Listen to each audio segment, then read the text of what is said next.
ગુજરાત હવે માત્ર ઔદ્યોગિક રાજ્ય નહીં પરંતુ ટેકનોલોજી અને ડિજિટલ ઇનોવેશનનું કેન્દ્ર બની રહ્યું છે. ગિફ્ટ સિટીથી લઈને સેમિકન્ડક્ટર હબ, આઈટી પોલિસીથી લઈને ડિજિટલ સાક્ષરતા સુધી રાજ્યની ભૂપેન્દ્રભાઈ પટેલની સરકારે ભવિષ્યની અર્થવ્યવસ્થાને ધ્યાનમાં રાખીને અનેક મોટા પગલાં લીધા છે. ગિફ્ટ સિટી આજે ભારતનું પ્રથમ ગ્લોબલ ફાઇનાન્શિયલ અને ટેક હબ બની રહ્યું છે. આંતરરાષ્ટ્રીય ફાઇનાન્શિયલ સર્વિસ સેન્ટર તરીકે વિકસિત થઈ રહેલું ગિફ્ટ સિટી હવે ફિનટેક, એઆઈ, બ્લોકચેન અને ડિજિટલ બેન્કિંગ માટેનું મહત્વપૂર્ણ કેન્દ્ર બની ગયું છે. પ્રધાનમંત્રી નરેન્દ્ર મોદીની વિઝનરી લીડરશિપમાં નિર્માણ થયેલું ગિફ્ટ સિટી દેશના ફિનટેક હબ તરીકે ખ્યાતિ પામ્યું છે. IFSCAના માધ્યમથી યુનિફાઈડ રેગ્યુલેટરી વ્યવસ્થા દ્વારા એરક્રાફ્ટ લીઝિંગ ઇન્ડસ્ટ્રીયલ વિકસી રહી છે. ગિફ્ટ સિટી IFSCA સાથે એરક્રાફ્ટ લીઝિંગ ઇન્ડસ્ટ્રીઝનો સહયોગ 2047ના વિકસિત ભારતના પ્રધાનમંત્રીના સંકલ્પને વેગ આપવા નિશ્ચયી છે. ભારતનું પ્રથમ IFSC, AI અને ફિનટેક હબ, આંતરરાષ્ટ્રીય બેન્કિંગ અને ડિજિટલ સર્વિસીસ, IT, AI ક્લસ્ટરનું આયોજન, ગ્લોબલ ડેટા गेटवे बनवानी दिशा में आगे. गिफ्ट सिटी कॉमर्स और टेक्नोलॉजी के हब के रूप में अपनी मजबूत पहचान बना रहा है. गिफ्ट सिटी वेल्थ और विजडम दोनों को सेलिब्रेट करता है.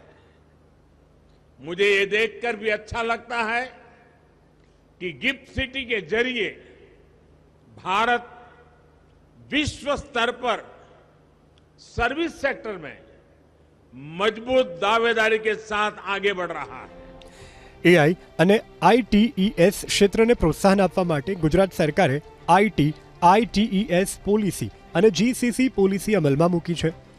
રાજ્ય સરકારનો ઉદ્દેશ્ય ગુજરાતને ગ્લોબલ કેપેબિલિટી સેન્ટર અને સ્ટાર્ટઅપ્સ માટેનું પ્રીમિયમ ડેસ્ટિનેશન બનાવવાનો છે. નવી GCC પોલિસી હેઠળ 2030 સુધીમાં 250થી વધુ નવા GCC યુનિટ સ્થાપવાના અને 50,000થી વધુ રોજગારી સર્જવાના લક્ષ્યાંક નક્કી કરવામાં આવ્યા છે. AI, deep tech, cyber security અને ડેટા સેન્ટર ક્ષેત્રે રોકાણ આકર્ષવા માટે રાજ્ય સરકારે વિશેષ પ્રોત્સાહન યોજનાઓ પણ અમલમાં મૂકી છે.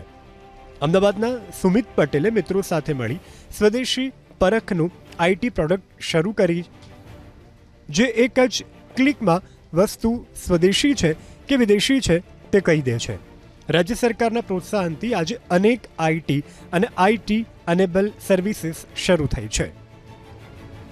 ગવર્મેન્ટ પોલિટેકનિકની અંદર અમે જોઈન થયા, ત્યાંથી અમને અલગ અલગ સ્કીમો વિશેનો આઈડિયા આપવામાં આવ્યો અને પછી અમે આગળ કામ કરવાનું શરૂ કર્યું. પછી SSIP તરફથી અમને આગળ જ્યારે અમને એપ્લિકેશન આગળ વધાર્યું હશે ત્યારે અમને 10 લાખ કે 20 લાખ જેટલી ગ્રાન્ટ બી મળી શકે છે અને રાજ્ય સરકાર તરફથી અમને સારું એવું પ્રોત્સાહન મળ્યું અને આ એપ્લિકેશન અમે સક્સેસફુલ રીતે બનાવી શક્યા. સેમિકન્ડક્ટર ક્ષેત્રમાં પણ ગુજરાત દેશનું સૌથી મોટું હબ બની રહ્યું છે. ધોલેરા અને સાણંદ હવે ભારતના ચીપ મેન્યુફેક્ચરિંગ મેપ પર ઝડપથી ઉભરી રહ્યા છે. કેન્દ્ર સરકારે ગુજરાતમાં 2 નવા સેમિકન્ડક્ટર પ્રોજેક્ટને મંજૂરી આપી છે, જેમાં ધોલેરામાં મિની માઇક્રો LED અને ગ્લેમ નિટ્રાઇડ ટેકનોલોજી આધારિત યુનિટ તથા સુરતમાં OSAT સેમિકન્ડક્ટર યુનિટનો સમાવેશ થાય છે. ઉપરાંત ટાટા સેમિકન્ડક્ટરનું ભારતનું પ્રથમ ચિપ ફેબ્રિકેશન પ્લાન્ટ ધોલેરામાં સ્થાપિત થઈ રહ્યું છે, જેમાં અંદાજે 91,000 કરોડ રૂપિયાનું રોકાણ થશે અને હજારો રોજગારી ઊભી થશે. ગુજરાતનું સેમિકન્ડક્ટર વિઝન: ધોલેરામાં ટાટા સેમિકન્ડક્ટર ફેબ, સુરતમાં OSAT યુનિટ, રૂપિયા 1.24 લાખ કરોડથી વધુ રોકાણ, હાઈ સ્કિલ રોજગારીની તકો, ભારતનું ઉભરતું ચીપ મેન્યુફેક્ચરિંગ હબ. રાજ્યમાં ફાઇબર એપ્ટિક નેટવર્ક દ્વારા ગ્રામ્ય વિસ્તારો સુધી ઇન્ટરનેટ પહોંચાડવામાં આવી રહ્યું છે. ડિજિટલ ગુજરાત અને સુગમ ડિજિટલ ગુજરાત જેવી પહેલોથી ગામડાના લોકો પણ ઓનલાઈન સેવાઓનો લાભ લઈ રહ્યા છે. ગ્રામ જન સેવા કેન્દ્રો અને ડિજિટલ પ્લેટફોર્મ દ્વારા નાગરિકોને ઘર આંગણે સરકારી સેવાઓ મળી રહી છે. આ રીતે gift city, IT policy, semiconductor manufacturing અને ડિજિટલ સાક્ષરતા જેવા ક્ષેત્રોમાં ગુજરાત ઝડપથી ટેકનોલોજી પાવરહાઉસ તરીકે ઉભરી રહ્યું છે. ભવિષ્યની અર્થવ્યવસ્થાને ધ્યાનમાં રાખીને મુખ્યમંત્રી ભૂપેન્દ્રભાઈ પટેલના નેતૃત્વવાળી સરકારના આ પ્રયાસો ગુજરાતને ડિજિટલ અને ટેકનોલોજી ડ્રીવન સ્ટેટ બનાવવાની દિશામાં મહત્વપૂર્ણ માનવામાં આવી રહ્યું છે.